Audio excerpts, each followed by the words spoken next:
लोकसभा चुनाव नतीजे आए अभी महीने भर ही हुए हैं कि सियासी दल फिर से चुनावी मोड़ पर है। 7 राज्यों की 13 सीटों पर उपचुनाव के बाद लोकसभा सीट के लिहाज से सबसे बड़े सूबे उत्तर प्रदेश की बारी है। आपको बता दें कि यूपी की 10 विधानसभा सीटों पर उपचुनाव होने हैं। लोकसभा चुनाव में सीटों के लिहाज से समाजवादी पार्टी के बाद दूसरे नंबर पर रही Bharatiya Janata party clean sweep करने का टारगेट लेकर चुनाव मैदान में उतरने की तैयारी में है। लेकिन सहयोगी दलों की डिमांड सत्ताधारी पार्टी बीजेपी की टेंशन बढ़ा सकती है। बीजेपी की अगुवाई वाले राष्ट्रीय जनतांत्रिक गठबंधन एनडीए के 2 घटक दल 2-2 सीटों की डिमांड कर रहे हैं। डॉक्टर संजय निषाद की निषाद पार्टी और जयंत चौधरी की राष्ट्रीय लोकदल यानी आरएलडी 2-2 सीटों पर दावेदारी कर रहे हैं। बीजेपी सहयोगी दलों के लिए कोई सीट छोड़ेगी, इसके आसार कम ही नजर आ रहे हैं। निषाद पार्टी और आरएलडी की ओर से 2-2 सीटों पर की जा रही दावेदारी का आधार क्या है और एनडीए में इसे लेकर क्यों पेच फंस रहा है, जानेंगे आगे इस वीडियो में। नमस्कार, मैं शशि और आप देख रहे हैं देश नीति। देश नीति, केवल सच्ची और पक्की खबरें। यूपी के इस चुनाव में बीजेपी की ओर से हर सीट पर उम्मीदवार उतारने की तैयारी के बीच निषाद पार्टी के प्रमुख दिल्ली का भी चक्कर लगा आए हैं। निषाद पार्टी के प्रमुख मिर्जापुर जिले की मंझवा के साथ ही कटहेरी विधानसभा सीट की दावेदारी कर रहे हैं। उन्होंने कहा भी है 10 सीटों के उपचुनाव में 2 सीट हमारी है और हम दोनों सीटों पर उम्मीदवार उतारेंगे। डॉक्टर संजय निषाद इन दोनों सीटों को अपना बता रहे हैं। आपको बता दें कि 2022 के यूपी चुनाव में मंझवा और कटेहरी ये दोनों सीटें निषाद पार्टी के हिस्से में आई थी। मंझवा सीट से निषाद पार्टी के विनोद बिंद जीते थे, जबकि कटेहरी सीट पर पार्टी के उम्मीदवार को शिकस्त मिली थी।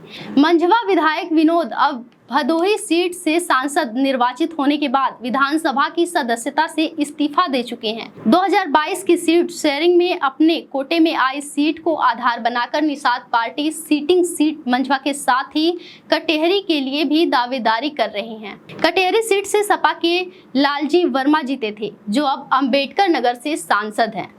अब हम आपको बताएंगे कि आखिर आरएलडी क्यों मांग रही है 2 सीटें।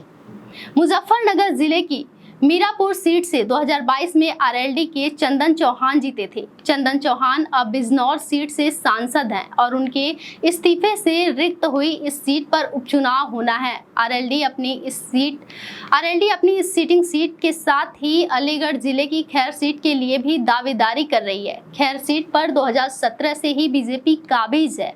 बीजेपी के अनूप प्रधान वाल्मीकि 2017 और 2022 में खैर सीट से चुनाव जीतकर विधानसभा पहुंचे थे। अनूप अब हाथरस से सांसद हैं, लेकिन आरएलडी इस सीट की डिमांड कर रही है, तो इसके पीछे उनके अपने तर्क भी हैं।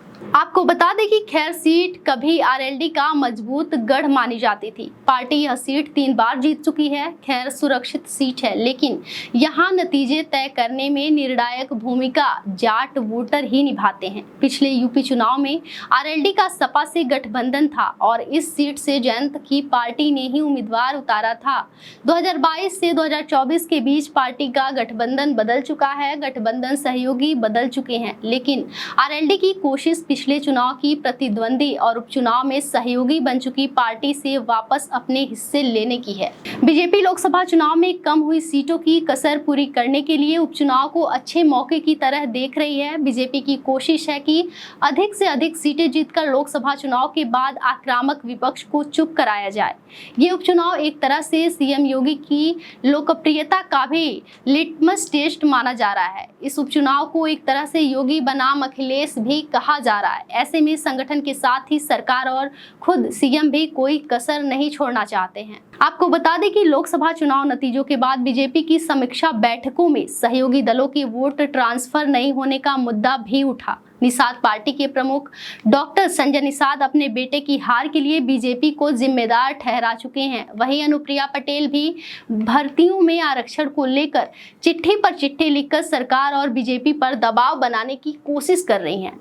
ऐसे में बीजेपी की रणनीति उपचुनाव के जरिए सहयोगी दलों को भी ये स्पष्ट संदेश देने की हो सकती है कि लोकसभा चुनाव में सीटें कम होने से वह किसी भी तरह के दबाव में नहीं आने वाली। ऐसे ही तमाम पॉलिटिकल अपडेट्स के लिए हमारे चैनल को लाइक करें, शेयर करें और सब्सक्राइब करना ना भूलें। नमस्कार।